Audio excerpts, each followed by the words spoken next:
All right, there was some question as to how to cut an object out of a square picture, um, whether it be for like a teaspoon if you're doing your um, measuring from or whatever. So I wanted to show that how you would do that. I'm going to go to File Place now. I'm going to assume that this is my main document, and I'm going to place this bowl of apples in here. And I'm going to assume, though, that I want to cut out the background and just leave only the apples. So when I go to File Place, there's a link to the original document. So I'm going to have to break that link to actually erase some of these things. So I'm going to show you a variety of different ways to do this, probably starting from the most simple to a little bit more complex, but the more complex one is actually more flexible. So let me just show you all these different options. One is in order to erase this, to erase a place object, I have to rasterize it. So I'm going to right click and go to rasterize the layer. Basically that breaks the link with the original document. And now if I mess with these pixels, I'm actually destroying part of the project or part of the picture, which is basically what I want to do right at the moment. So if I use the magic wand, I can click on this background, and hopefully I'm going to get a lot of the background. So what happens here is this magic wand has a tolerance, and it's set at 32 as the default. And basically, it's looking for the color of the pixel that I actually click on, 32 degrees darker, 30 degrees lighter. And so you can see that some of those fell out of that range. But this is just the very basic default. What I would need to do is then hit delete, and I get rid of most of that. Now that's the simplest way. And the higher the contrast, the picture, the better. So in that case, it didn't take care of everything. So I would have to come back in with a regular eraser tool and erase some of those little crumbs. Now that's going to be a little difficult in a lot of cases. Now, first of all, it's on a white background. I can't really see what I'm doing. So this is what I would do a lot of times. I would maybe make another layer and just make it, fill it with something that's contrasting. And that way I can see all the crumbs, and then I can go back onto that layer and erase. So that has its shortcomings because you can see that it also removed a lot of the gray of the bowl, and that was because it was too close to the color of the background. So what I can do, go back a couple of steps here,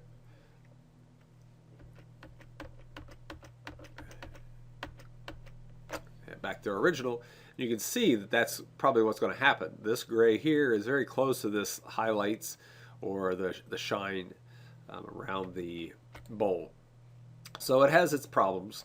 What we can do to eliminate some of that is to change the tolerance, and I could make that a closer tolerance. So maybe I would go to 15, and it would only select 15 shades darker, 15 shades lighter. But then the disadvantage of that is I'm only selecting a much smaller sampling. Oh, I went back too far. I need to rasterize it again.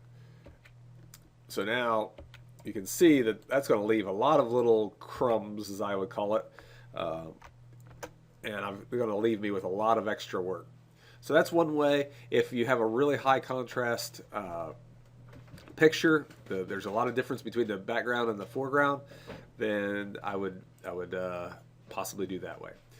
However, that's probably not going to be a good way to do it right at the moment. So probably the next simplest way is, let me go back here. I went back again too far, so I'm going to rasterize the layer. And I could take this Polygon Lasso tool, which takes a lot longer, but it's probably going to give us a better result. Now, you're going to have to look up some other tutorials. There are some other tutorials for the background eraser and the magic eraser, and they do certain things pretty well, certain things not so well. So that's why there's a variety of tools there. They each have their own place. But for this kind of quick, down and dirty project here, without getting too detailed, and if you want to go further, then definitely look up those other tools. But I'm going to take the Polygon Lasso tool, and you notice that there's a feather up here. A feather is going to blur the edge a little bit, and I think if we look really closely, that even though this is a pretty sharp picture, it's still got a little fuzz out here. So that it doesn't look like I just cut it out with a pair of scissors, I'm going to add a 2-pixel feather here. And that's not necessarily a rule.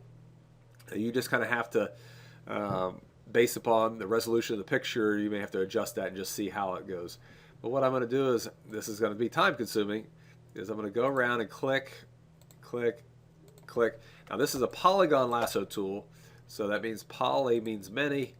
So we're going to have many anchor points.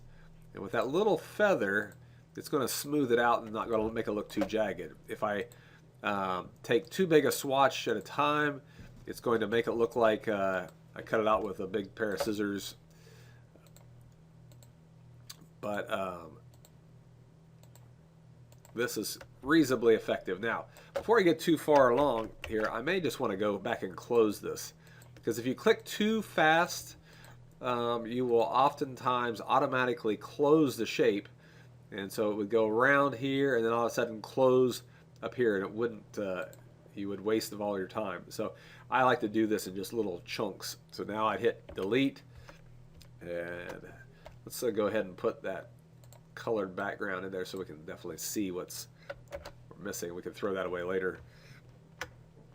Now if I zoom in, you can see that feather has just kind of let that blend nicely, and it's not real sharp. Let me show you real quickly what happens if it don't have a feather.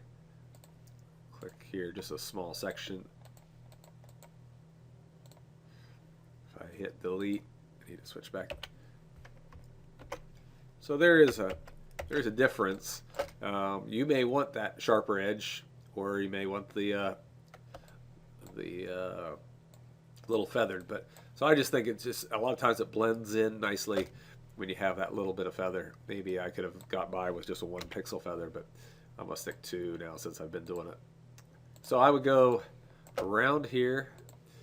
I'm zoomed way in so I can definitely see what I need here, but I'm also navigating with the space bar. The space bar lets me pan. So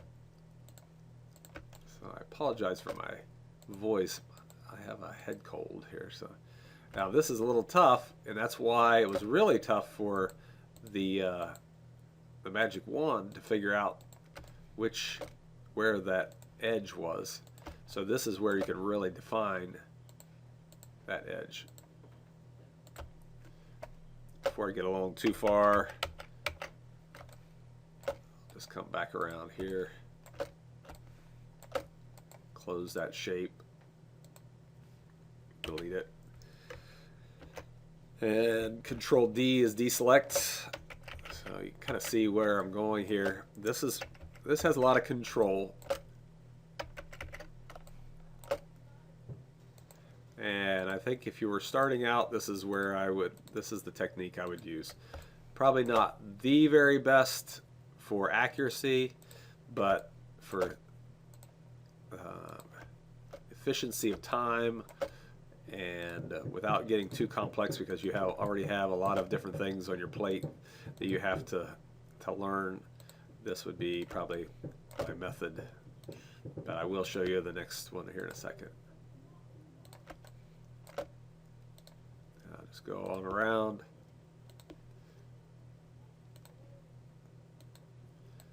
And I'll finish that up. Now if I made a mistake, I can use backspace and it will go back those anchor points, so you can kind of see how it just goes back. But the real frustrating part is, I'll show you what happens sometimes, is I'm going around this apple, and I've spent a lot of time going around and around and around, and I'm going pretty fast, and I double click and it automatically closes that shape. And I'm like, oh, and there is no way, backspace doesn't work. You just have to deselect and do it all again. So if you're going around here too quickly, boom, boom, boom, boom, boom, boom, it'll close, and then that's really a point of frustration. So that's why I kind of just nibble at it and just do a little bit at a time. So then, especially once I've got the outline defined, then I can have all sorts of ways to erase. I could probably just get a big eraser and go and erase the extra. But I really like this technique of putting a colored background behind it. That way you can really see if you've gotten all of your background. And so I would go ahead and go around that whole plate that same way. And then I would have this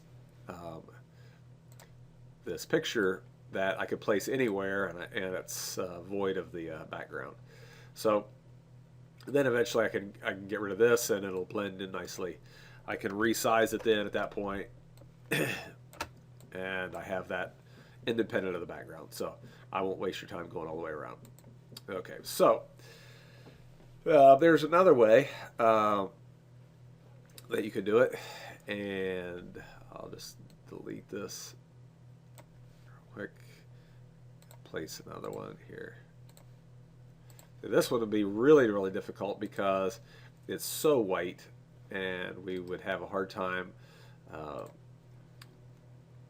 having that magic wand or the background eraser be able to figure out where that is. And that's going to even be hard for us now because I can't even see where that is exactly. But this is more complex. You may have to do some reading on the pen tool, but it's more effective because Polygon Lasso tool is a polyline, but it's a straight line. So you're getting all these, these angles here. And if you do a bunch, you can get kind of simulate a round curve, but it's still made up of just straight lines. But this is called the Bezier curve, and we can do make curves with this. So this one I do with fear and trepidation. I would not recommend this for if you're beginning, but I want to let you know that it's out there, and then you can research it if you want to. So I'm going to click and drag, and what this does is it sets an anchor point, and then this is a direction handle, and I'm just telling the computer I'm going to go in that direction. Then I can come all the way over here and click and drag. I'm going to have to zoom out a little bit here. Now, to get that curve, I can go back to this direct select, and I can modify that curve. Modify this curve so that it matches up perfectly. Now, I probably want to actually take a little bit, cut more than I need. That way I'll get a nice clear edge. Probably could get a little closer than that, but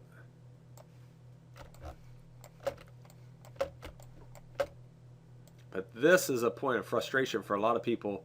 It's not an easy thing to do, but it's really, really powerful once you learn it. So I think if you've got Photoshop handled, then this is a good tool. This is also a tool that you use in Illustrator. Now I come here to get a corner. I'd hold the Alt key down, and I click again, and an Alt key, because Alt keys are going to give me a corner.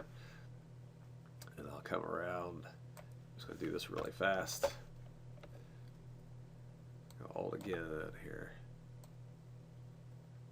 Not exactly sure where this edge is. Gotta take some liberties.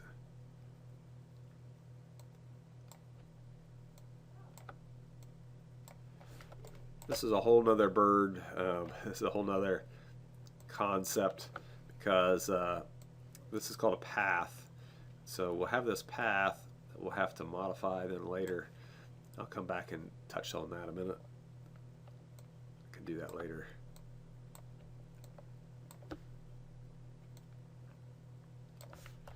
Going around. Alt, click. Ooh. Sorry. Do Alt and click and drag, and then Alt, click and drag. I need a little adjustment there, so I'll select it, use this direction handle to push it and pull it around. So I made this selection, and so that's a path, and there's paths. There's a whole panel called paths. So I have a work path here. I can right click on it, and I can make it a selection. So it's going to have, I have the opportunity to make it a feather or not a feather. I'm just going to say no for right now. We'll just cut it out clean. So now I have a selection just like the other selection we did with a Polygon Lasso tool, only these are nice smooth curves. Now, if I hit delete right now, and I'll go ahead and rasterize this, if I hit delete, it's going to delete the inside. I don't want to do that. So I would go to select and inverse the selection. That would select everything out here, and then I could hit delete. And now you can see that I've got everything out. Okay, that's one option.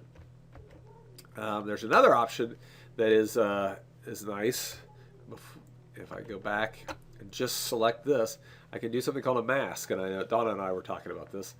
If I click on this button right here, it's going to make a mask, which is basically not destructive. If I throw away that mask, I still have my whole object. So once I have that selection, I can use a mask, or I can just hit delete. Delete is destructive. I'm going to remove all the background, and the mask is not, because I can then modify that mask. That's really a topic of another day, but same thing applies. I can hit Control T and I can resize this whole object, but I want to get rid of that background. So I would say if you're going to start off, I would start off with maybe the magic wand if it's a really high contrast. If it's not, I would go and do the Polygon Lasso tool.